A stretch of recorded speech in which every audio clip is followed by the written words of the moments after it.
이 시간 함께 하실 하나님의 말씀은 사도행전 9장 36절에서 43절까지의 말씀입니다. 사도행전 9장 36절에서 43절까지의 말씀입니다.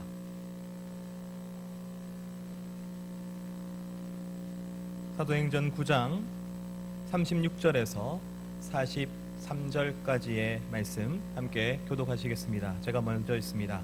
욥바에 다비다라 하는 여제자가 있으니 그 이름을 번역하면 도르가라. 선행과 구제하는 일이 심히 많더니 룻다가 욥바에서 가까운지라 제자들이 베드로가 거기 있음을 듣고 두 사람을 보내어 지체 말고 와달라고 바라 간청하여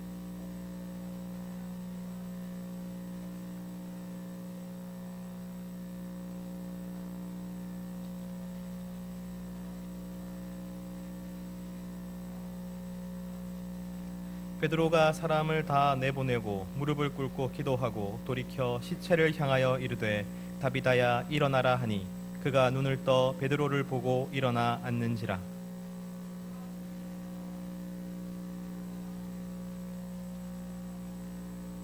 온 욥바 사람이 알고 많은 사람이 주를 믿더라. 함께 읽겠습니다. 베드로가 욥바에 여러 날 있어 시몬이라 하는 무두장이의 집에서 머무니라. 아멘.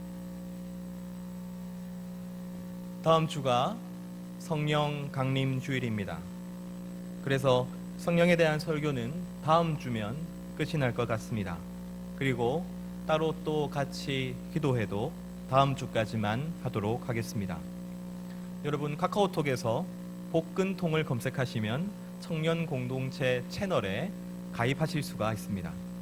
그러면 남은 한 주 따로 또 같이 기도회를 여러분 핸드폰으로 받아보실 수 있습니다. 여러분 한 주밖에 남지 않았습니다. 사도행전은 누가가 썼죠. 그리고 누가는 누가복음 역시 저술하였습니다.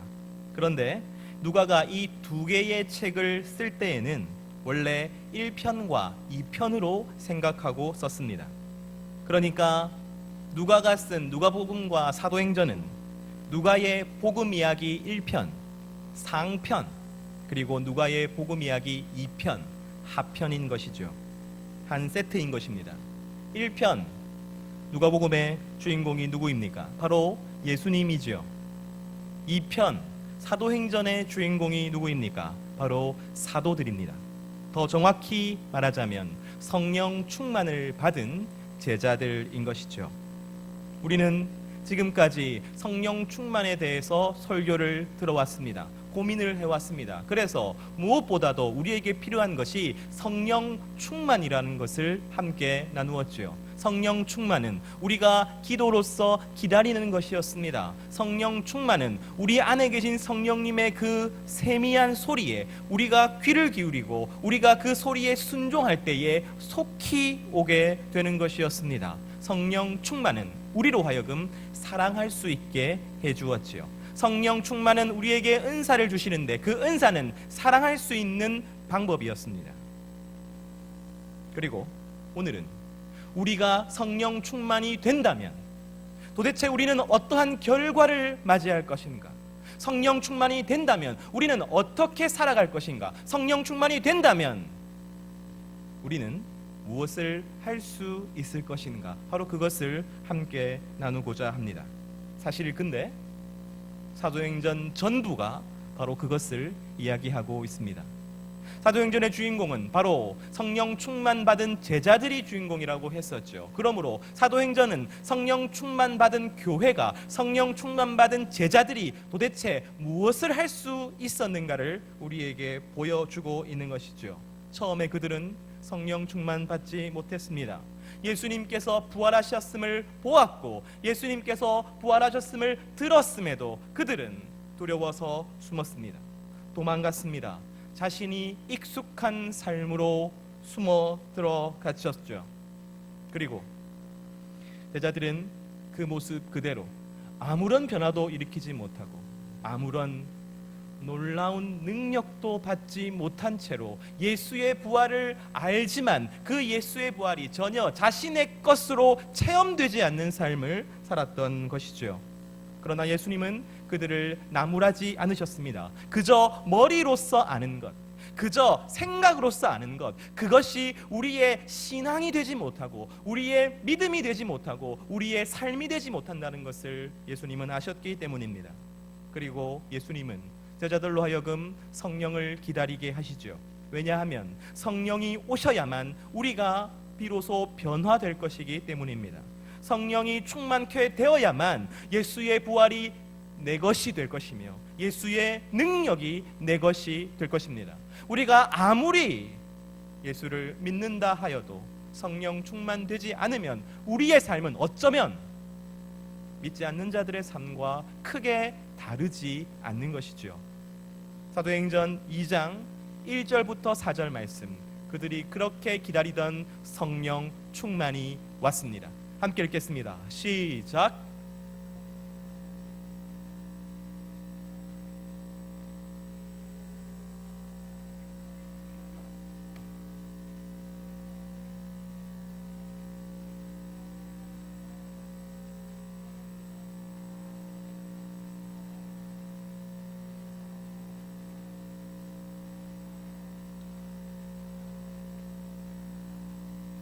여러분, 이 시점 이전에는 제자들은 성령 충만을 받지 못했습니다.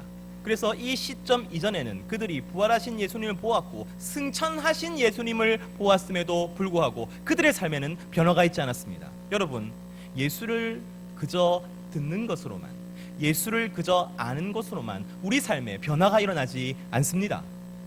오직 성령 충만을 받아야 그때부터 제자의 삶이 시작되는 것이죠. 성령을 간절히 기다리며 기도하는 제자들에게 성령이 임하였습니다. 그리고 오늘 함께 읽은 이 2장 1절에서 4절 말씀 이후부터는 누가는 도대체 성령 충만을 받은 사람들에게 어떤 일이 일어났는지, 어떤 일이 가능한지를 계속해서 우리에게 소개해주고 있는 것이죠. 먼저 제자들은 은사를 받습니다. 그 은사는 방언이었습니다. 그 은사는 설교하는 것이었습니다. 그 은사는 전도하는 것이었습니다. 그리고 사람들을 섬기는 것이었습니다. 바나바처럼 사람들을 격려하는 은사를 받기도 했고 바울처럼 복음을 변증하는 은사를 받기도 했죠. 그러나 그 은사는 모두 우리가 사랑하는 방법이었습니다. 성령께서 오셔서 우리로 사랑하게 하시는데 각자가 익숙한 방식이 있는 것이죠. 더 잘하는 방식이 있는 것이죠. 하나님이 특별히 이것으로 섬기기를 원하는 방식이 있는 것입니다. 바로 그것을 은사라고 하는 것이죠. 여러분이 성령 충만된다면 여러분은 사랑하는 방법을 찾게 될 것입니다. 성령께서는 여러분에게 오셔서 여러분이 어떤 사랑의 방법으로 하나님을 섬기고 그리고 사람들을 섬겨야 할지를 보여주실 것입니다. 여러분 안에서 여러분이 이미 가지고 있던 것들을 통하여 그리고 여러분 밖에서 하나님께서 부어주시는 것들을 통하여 여러분은 더 잘 사랑하게 될 것입니다. 그리고 성령 충만 받은 성도는 가난한 자들, 힘없는 자들, 그리고 오늘 당장 먹을 것이 없어서 굶주린 자들을 사랑하게 되었습니다. 그리고 그 사랑의 방법으로 자신의 것을 다 팔아서 그들과 함께 나누어 주지요. 그래서 역사상 최초로 공동체 가운데 가난한 자들이 사라지는 역사가 일어났습니다. 나면서부터 못 걷는 이를 사랑하였습니다. 그래서 그를 다시 걷게 하였죠. 병든 사람들, 귀신 들린 사람들, 바로 그들을 사랑하여 회복시켜 주었습니다. 무엇인가 그 삶 가운데 결핍되어 있고 상처가 있고 아픔을 가지고 있는 사람들을 사랑하여 그들을 회복시켰습니다. 바로 그것이 성령께서 오셔서 사랑의 능력을 주시고 사랑하게 하셨을 때에 일어나는 일이었죠. 세상에서 교회는 핍박을 받았습니다.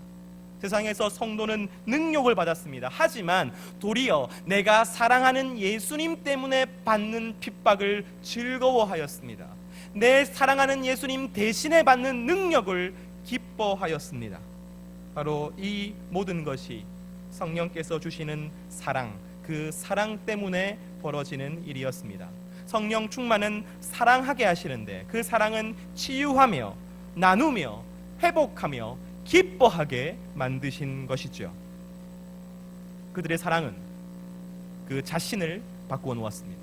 그들의 사랑은 그들의 이웃을 바꾸어 놓았습니다. 그들의 사랑은 그저 내 안에만 머물러서 머뭇 내가 이것을 해주어도 될까? 이것이 부담이 되지 않을까? 이것을 해주었다가 내가 상처만 입지 않을까? 고민만 하는 사랑이 아니라 실제로 변화를 일으키는 사랑이었습니다. 그들의 사랑은 실제로 결실을 맺는 사랑이었습니다. 바로 그것이 성령 충만의 사랑입니다.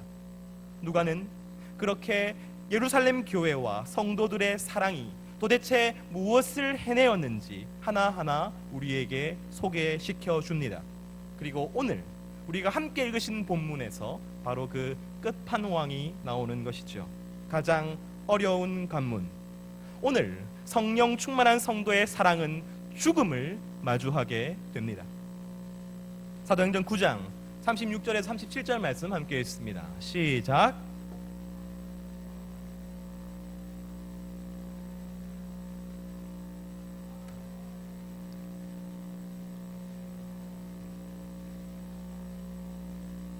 욥바라는 곳에 다비다라는 여제자가 있었습니다. 사실 그의 이름은 다비다가 아니라 도르가였습니다.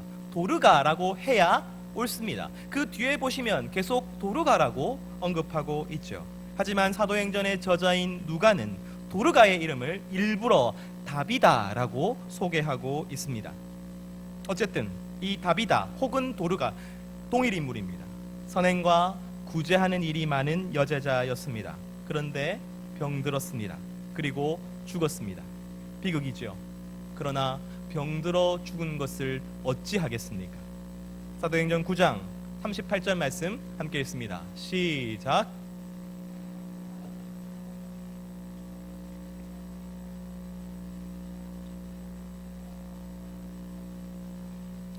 욥바의 제자들은 마침 베드로가 욥바 근처에 와 있다는 사실을 알게 됩니다.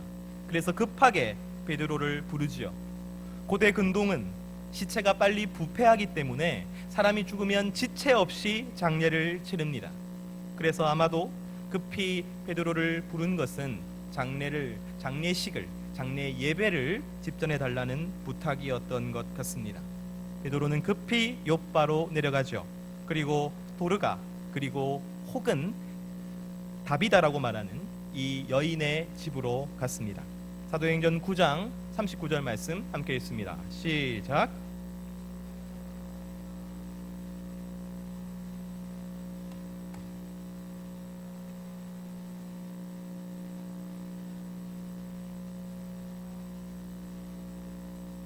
그러자 모든 가부들이 베드로에게 나아가서 다비다가 자신들에게 무슨 일을 해주었는지, 다비다가 얼마나 사랑이 넘치고 사람들을 섬겼으며 자신들을 도와주었는지를 이야기합니다. 그리고 함께 웁니다.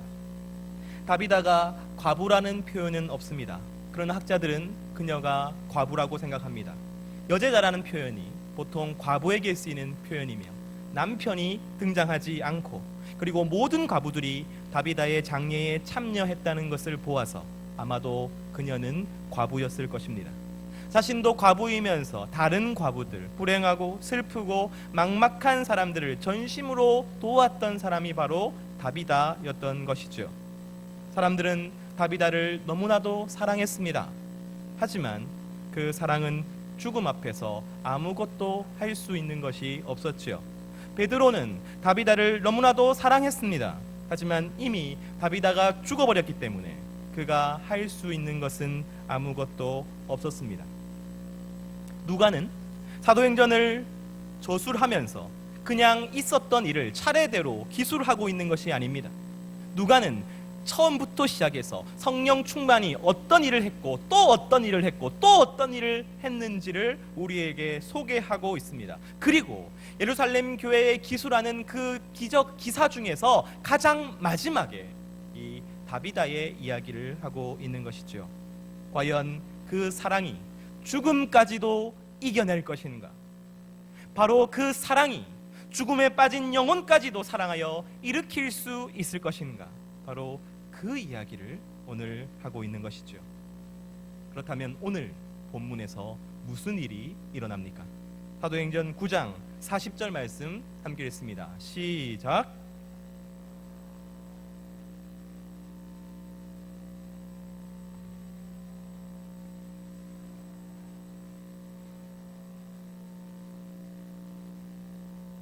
베드로는 거기 있던 사람들을 모두 다 내보냈습니다.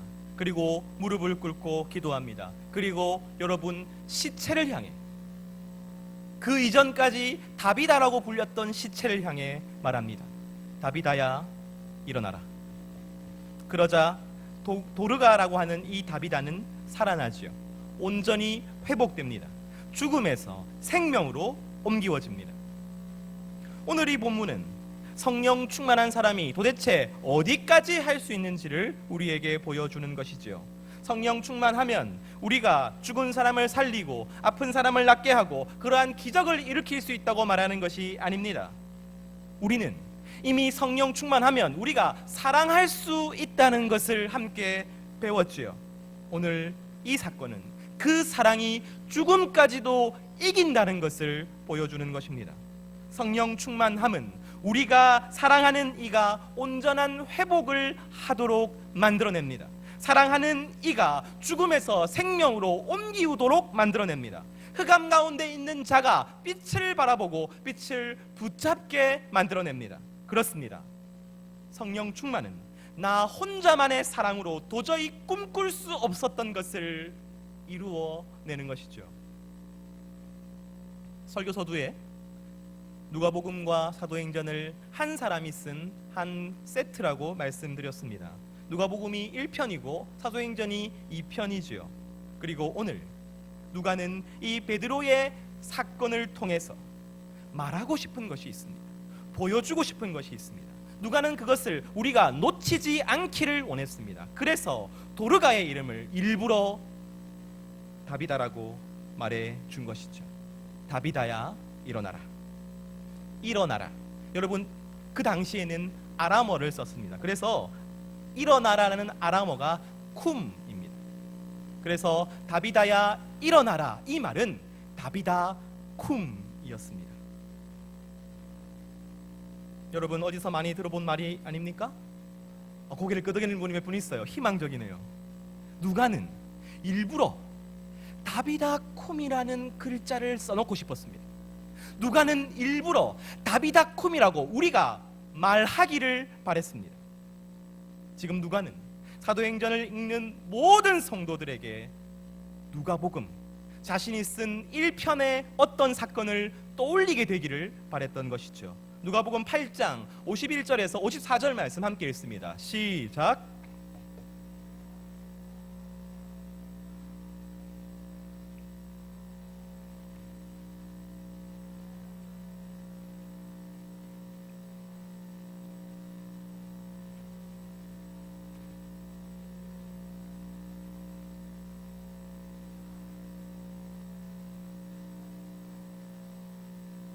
예수님의 사역 가운데 가장 놀라운 사역 중에 하나죠.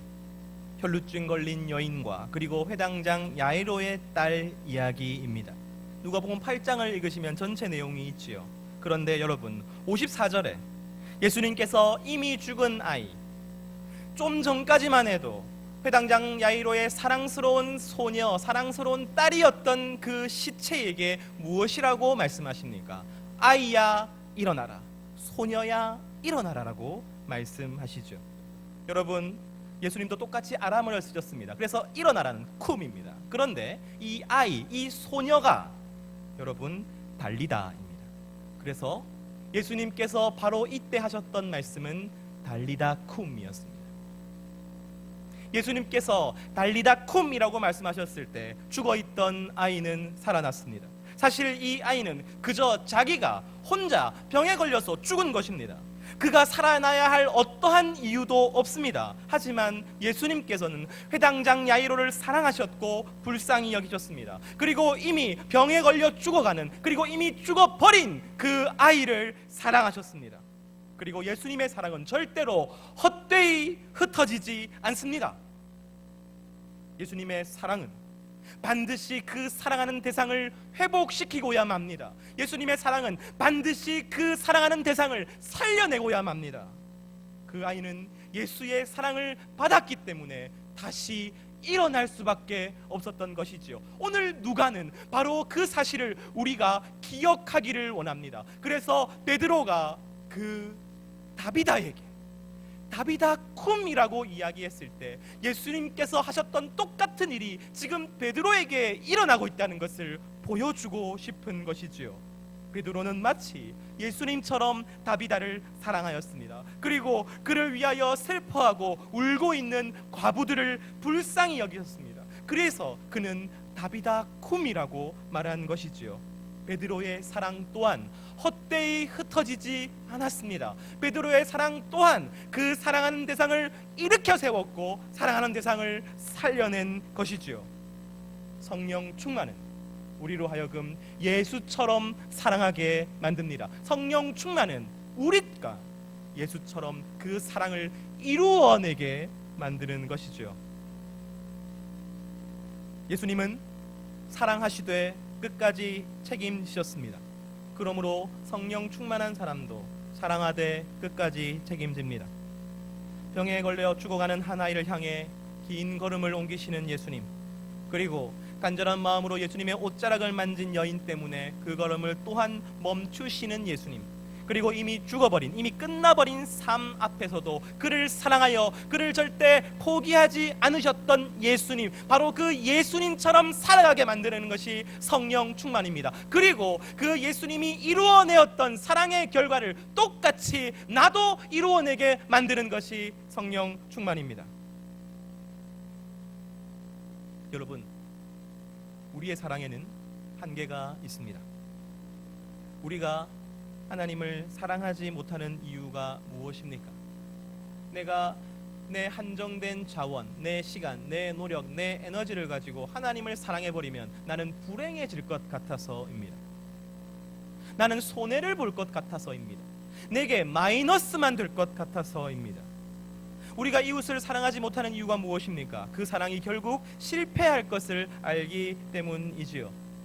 내 사랑은 그를 변화시킬 만큼 충분하지 못합니다.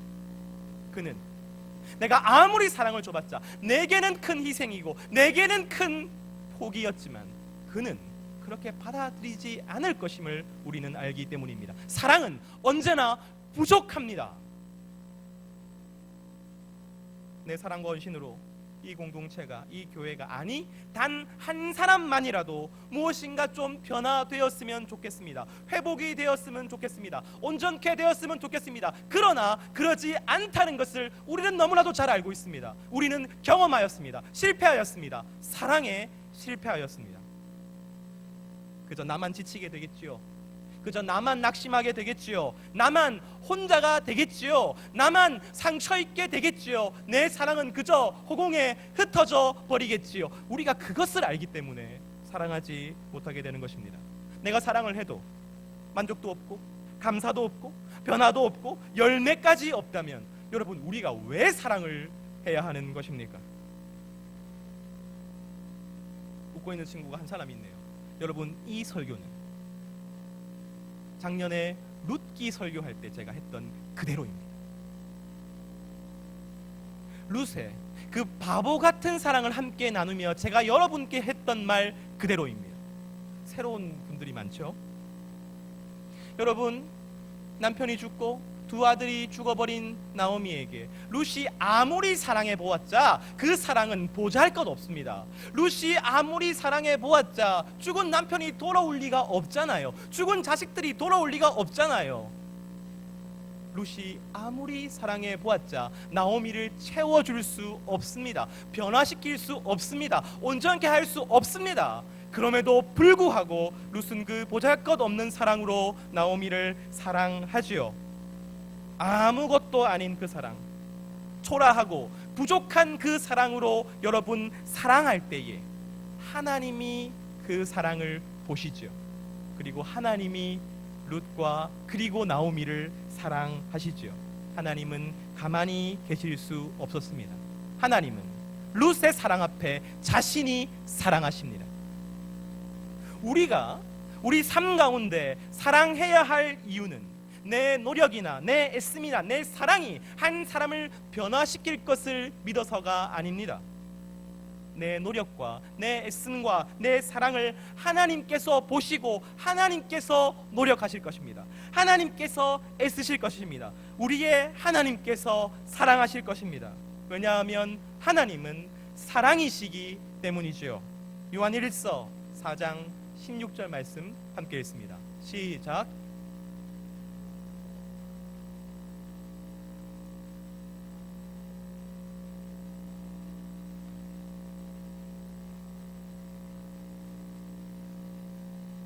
성령 충만이 무엇입니까? 여러분, 이 하나님이 내 안에 계신 것입니다. 다시 말씀드립니다. 성령 충만이 무엇입니까? 우리의 사랑을 보시고 우리 모두를 사랑으로 덮어버리시는 그 하나님이 내 안에 계시는 것입니다. 내 안에 충만하신 것입니다. 사랑이신 그 하나님이 내 밖에 계셔서 내 사랑을 보시고 내가 사랑할 때마다 도와주시는 것이 아니라 내 안에 계셔서 내 사랑과 함께 하시며 내 사랑을 도와주시며 내 사랑을 당신이 이루어 내시는 것입니다. 그것이 성령 충만입니다. 그러므로 한계가 있고 모자라고 부족한 나의 사랑은 성령 충만을 통해 여러분 반드시 열매 맺게 될 것입니다. 역사를 이루어내게 될 것입니다. 회복을, 온전케 함을 만들어내게 될 것입니다. 한 영혼을 어둠에서 빛으로, 죽음에서 생명으로 옮기우게 할 것입니다. 여러분 안에 계신 성령님은 지금도 그 일을 하고 계십니다. 비록 이 다비다처럼 일순간에 죽음에서 생명으로 옮기워지지는 않겠지만, 그러나 여러분이 사랑할 때에 여러분의 사랑을 받는 그 한 사람 한 사람은 지금도 성령의 일하심 가운데 있는 것이지요. 회복되고 있는 것이지요. 온전케 되고 있는 것이지요. 생명을 얻고 있는 것입니다. 우리가 성령 충만을 간절히 구하는 이유는 우리의 삶이 달라지는 것을 원함이 아닙니다. 우리가 어떤 체험을 하게 되고 어떤 느낌을 하게 되고 어제와는 다른 삶을 살게 될 것이라는 기대 때문에 성령 충만을 바라는 것이 아닙니다. 우리가 성령 충만을 간절히 구하는 이유는 그래야만 우리의 사랑이 헛되지 않을 것임을 알기 때문입니다. 우리의 사랑이 헛되지 않을 유일한 길은 오직 성령 충만인 것이죠. 성령 충만을 통해서 우리의 사랑은 비로소 그 목적과 그 뜻을 이루어내게 될 것입니다. 우리가 너무나도 사랑하는 한 영혼이 살아내게 될 것입니다. 바로 그것이 우리가 성령 충만을 구하는 이유입니다. 우리는 다시 말씀드립니다. 충성하기 위해서 발버둥 치는 것이 아니라, 사랑하기 위해서 발버둥 치는 것이 아니라 기도하기 위해서 발버둥 쳐야 한다고 말씀드렸죠. 우리가 노력해야 하는 것은 주여 나를 성령 충만케 하여 주시옵소서. 내 힘으로 사랑할 때는 그 사랑은 실패할 수밖에 없습니다. 내 힘으로 사랑할 때는, 내 능력으로 사랑할 때는 그 사랑은 결국 그 사랑이 의도하는 바를 이루지도 못하고 오히려 부작용만 남겨지게 되겠지요. 그러나 내가 성령 충만하다면 내 안에 계신 성령님이 그 사랑을 이루어내고 말 것입니다. 예수님께서 달리다 쿰이라고 말씀하셨을 때 소녀는 살아났습니다. 베드로가 다비다 쿰이라고 말했을 때 다비다가 살아났습니다. 성령은 반드시 열매 맺게 하십니다. 그렇다면 오늘 여러분은 누구에게 달리다 쿰이라고 말씀하실 것입니까? 다비다 쿰이라고 말씀하실 것입니까? 여러분, 사랑하기를 두려워하지 마십시오. 여러분, 사랑하기를 겁내하지 마십시오. 사랑하는 것에서 뒷걸음질 치지 마십시오. 여러분 안에 계신 성령님은 오늘도 세미한 음성으로 사랑할 것을 명령하고 계십니다. 그렇다면 여러분의 삶의 자리에서 여러분이 함께 있는 바로 그 사람들에게, 그 이웃들에게 여러분은 무엇으로 사랑할 것입니까? 여러분이 사랑한다면 여러분 바로 그 영혼이 회복되게 될 것입니다. 여러분이 사랑한다면 여러분이 있는 그곳이 변화하게 될 것입니다. 여러분이 사랑한다면 성령의 일하심은 여러분의 사랑이 헛되지 않도록 할 것입니다. 예수 그리스도의 사랑이 단 한 번도 헛되지 않은 것처럼 성령 충만한 자의 사랑 또한 헛되지 않습니다. 그 믿음이 우리에게 있어야 하는 것이죠. 여러분, 다시 말씀드립니다. 성령 충만한 자의 사랑은 절대로 헛되지 않습니다. 이 믿음으로 실패한다고 해도 낙심치 않고 다시 사랑하는 삶으로 돌아오는 모든 청년부 지체들, 그리고 3부 예배 모든 성도님들 되시기를 간절히 소원합니다. 성령 충만한 자의 사랑, 성령 충만한 자의 헌신은, 성령 충만한 자의 섬김은 여러분 반드시 열매 맺게 될 것입니다. 그것을 믿고 성령 충만을 간절히 구하는 우리 청년부 지체가 되기를 간절히 소망합니다. 함께 기도하겠습니다. 기도하실 때에 주님, 내가 무엇보다도 먼저 성령 충만을 구하게 하옵소서. 또한 우리의 사랑이 결실을 맺게 하시고 우리가 사랑하는 이들을 속히 회복시켜 주시옵소서. 구원하여 주시옵소서. 생명을 주시옵소서. 바로 그것이 나의 성령 충만에 달려 있다는 것을 내게 잊지 않게 하여 주시옵소서. 이 시간 함께 기도드리겠습니다. 기도합니다.